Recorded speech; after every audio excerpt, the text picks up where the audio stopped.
rytoj išvykstu į Prancūziją, kur susitiksiu su savo kolega, aplinkosaugos ministru ir aptarsime labai svarbų klausimą Ignalinos atominės elektrinės uždarimo, sustabdymo klausimą.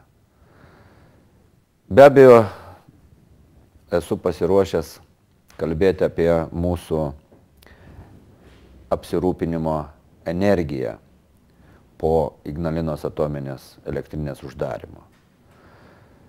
Mes turim labai aiškiai pasakyti ir įtikinti ES vadovus, kad uždarius atominę elektrinę Lietuva tampa energetinė sala.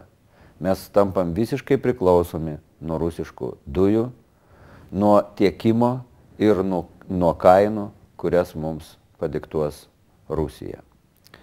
Ir jau šiandien prognozuojama, kad kaina gali augti. Šiandieninę kainą perskaičiavus šilumos kainą, mes galim drąsiai pasakyti, kad elektros kaina bus vos ne dvigubai brangesnė. Bet kaip tai mažai kas kalba apie ekologinį aspektą. Yra paskaičiuota, kad uždarius atominę Ignalinos elektrinę išaugs oro tarša 5 milijonų tonų, padidės CO2 išmetimai. Ką tai reiškia? Kad Lietuvos oras, visa aplinka bus užteršta 2 kartus daugiau CO2 dujomis negu iki šios dienos.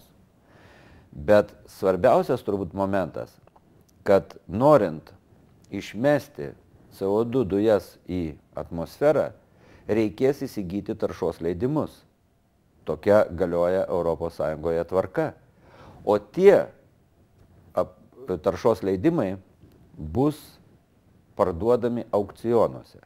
Jau šiandien vidutiniškai skaičiuojami taršos leidimai, kad jie gali kainuoti 30 eurų. Tai yra didžiulė suma, kuri vėlgi bus įkalkuliuota į elektros tarifą. Ir tokiu būdu dar labiau padidins elektros kainą. Jau nekalbant apie tai, kad bus dvigubai padidėjusi tarša mūsų krašte.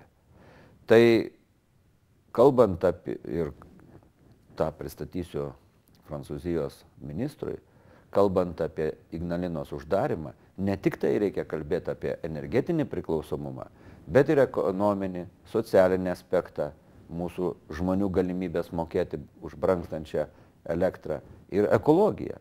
Mes savo pabloginam ekologinės gyvenimo sąlygas, o tai betarpiškai gali atsiliepti ir gyvenimo kokybei.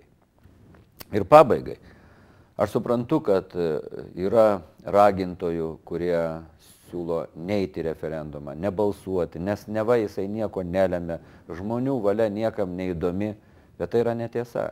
Aš kaip tik tai siūlau ateiti rinkimus, siūlau balsuoti, dalyvauti referendume, nes jūsų valia, jūsų išreikšta valia tikrai yra labai svarbus argumentas, kovojant už Ignalinos atominės elektrinės darbo pratęsimą. Patikėkit, tautos balsas turi didžiulį krūvį bet kokiuose dėrybose su ES vadovais.